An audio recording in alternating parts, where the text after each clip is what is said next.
the minister of the FET, is back in the news, is back with his media chat. And in the recent media chat, he actually misspoke and said something horrible. He basically said that if he was able to do it, he would have broken his TV and tried to get to the journalist that was speaking on Channels TV, Sheikh Walking Baloyi, and shot him. I think that was a silly statement to make. No matter how passionate you are about your politics or about what people were saying about your boss out there, if you're trying to defend your boss, you need to be careful the statement that you make. And you're not just an ordinary Nigerian; you're a Nigerian with immense power. And hearing you speak like that makes people think you're not a responsible leader. It's unfortunate what is happening, but for a lot of people will not be surprised. Like myself, I'm not surprised. I know that there are also people like me that will not be surprised about the statement from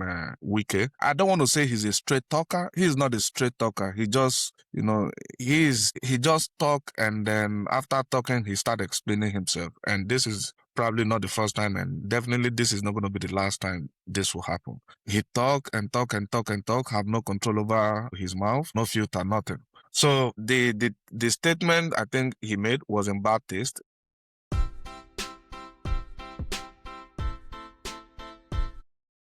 Hello, everyone. Welcome to the Y and E podcast. Thank you for joining us. And if you haven't subscribed, please make sure you hit the subscribe button, like, share, and engage with us in the comment section.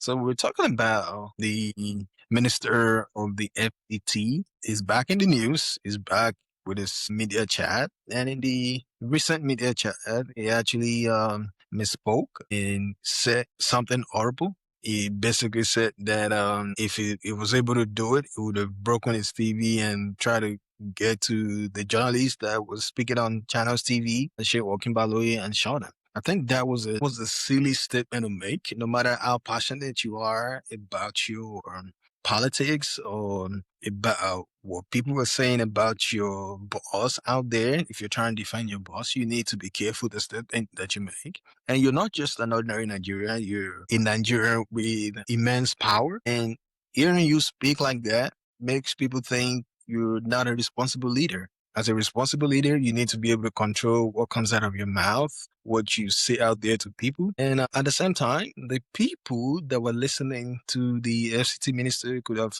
said something and caution him and have him retract the statement. But guess what they did? They laughed it off like it was basically nothing. It was basically threatening a life of a Nigerian. If someone had said something like that about him on TV, I bet the DSS would have picked that person up. If someone had said the same thing about the president of Nigeria, the DSS would have picked that person up. So why is the standard not the same?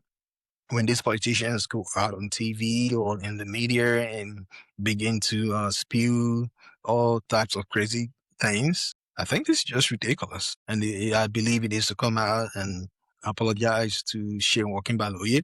And I know I've heard on social media that the media aide to the FCT minister has come out and talked and basically said that the FCT minister and Sheikh Walking Baloyi worked it out on the phone. But I think he should come out and make a public apology, make a public statement. This is a statement that could have gotten him fired in the same environment.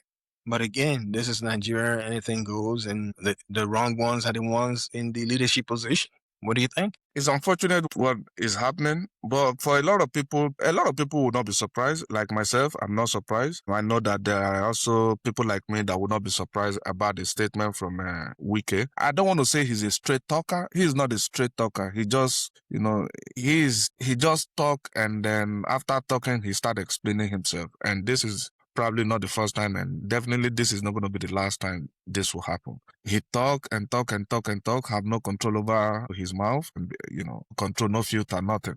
So the statement I think he made was in bad taste. I'm not exactly sure if he has anything against President Tinubu. I think Tinubu should, caution him, call him, into his office or wherever, and then, caution him and advise him on how to relate with the public. And then I think all this our political class, they're supposed to receive some media training. Maybe they need to get some training on how to relate to the media. because even the media chat that Wike always organized for himself, he end up talking and setting the agenda for himself. One, two, he makes sure that he tell them the question to ask. Three, on several occasions, I've seen him try to teach them their job. And I think that is not good. And on the part of the media, I think they should stop taking brand envelope just to interview anybody. In fact, if I have like maybe 100,000 or 300,000 naira that I'm not using now, I can call them together and then they will come. I will do media chat. And that shouldn't be so. Before you go do media chat, I think the agenda should be set. You should be able to ask some hard questions. You shouldn't be pondering to their wishes. But in the case of Wike, he set the agenda for them. He give them the question to ask. If they try to ask anything that is not in the script, you see how he will rubbish them and try to teach them the job. It's not good. And for that statement, I think he should tender an apology with the same media chat. Maybe he should call the same media chat and then tender an apology. It's not something that he should do in the private. People should see that an apology was tendered. And then maybe next time he should watch his mouth. With regards to his media aide, Larry Oloyinka, that guy would defend anything so long this thing, he's saying he's deliberate. He would defend anything. It doesn't matter. Just anything. In fact, if you follow him on Facebook, you see his takes on some key issues and you just shake your head and begin to question yourself, is this somebody's father or is this somebody's uncle? I mean, it's pathetic. I don't blame him. The politicians have, weaponized poverty against people. So that is why you see an old man like that defending even some of the most crazy ideas. He defends it with his full chest. Yeah, I mean, with all the media houses in Nigeria, I can't blame them because they're trying to run a business. With the current economic climate in Nigeria, it's really tough to run a profitable business. So they have to take that brand name, even if they don't want to, if they want to remain in business, if they want to continue to put out statements and be relevant, they have to collect that brand envelope and do what the influential people want them to do. Back in the days, you would see Nigerian journalists go dig out stories, breaking news, good stories that will reveal things that should not be revealed. But now they don't have the resources to do it. And even if they do, they don't do it anymore, right? They rather go get a secondary information or get an information from its secondary source instead of going directly to the primary source and get that information. Some of the work that VDA does, it goes out to the field, it goes to places where there are security or insecurity issues, and it brings out the news to all the Nigerians. Guess who you will not find in places like that? The media houses, the mainstream media. You will never find them in a situation like that.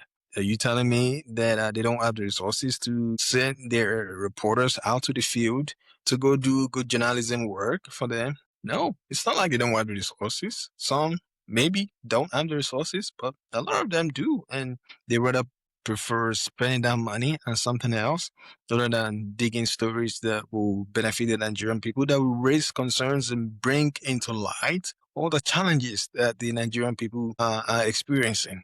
But again, they're in there to run a business. And if they know they cannot continue to be neutral and they can't continue to bring up good reports for Nigerian people, maybe they should just close down or leave it to people that will be interested in putting out good information for the Nigerian people to digest. All of the information in Nigerian media today, it's information from what the politicians want them to speak about, what what do they call them, National Broadcasting Corporation wants them to do. If they go against the NBC's guidelines, they're gonna shut them down. And to get a license, it's not cheap. If you want to keep your license, then you need to do what they want. Again, they're in there to make money, and they rather protect their interests instead of fighting for the Nigerian people.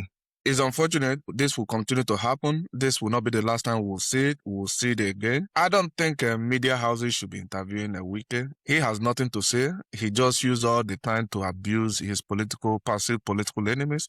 He just used that opportunity to drag. In fact, I didn't care to listen to him this time around because he ended up rambling, and then, in fact, you can't even hear what he says because of I don't know what happened to his voice. So I think they shouldn't be wasting their time and their resources to go and interview him, no matter how much you give them, because he's really doing a big damage to those media house credibilities. I'm not exactly sure why they're sending them out there, but he has nothing to offer. He's not giving them view. He's not giving them anything. I would highly recommend that they just stop it because he's doing a big damage to their credibility. As far as Shenwu is concerned, I mean, both of them are friends. I mean, he used to go to his show to talk to Shenwu. I don't know what really happened. Maybe he had some drink again. I mean, that's his usual style. He should publicly apologize to Sheung, but I don't see Wike as somebody that apologizes. So it would really be a big fight. But he's supposed to apologize to him and then explain himself and maybe explain what he meant by that statement. But he should apologize. He's not too big to apologize. And then I think that is what most people think, that he should apologize. Let us know what you think, and we'll be happy to engage with you in the comment section.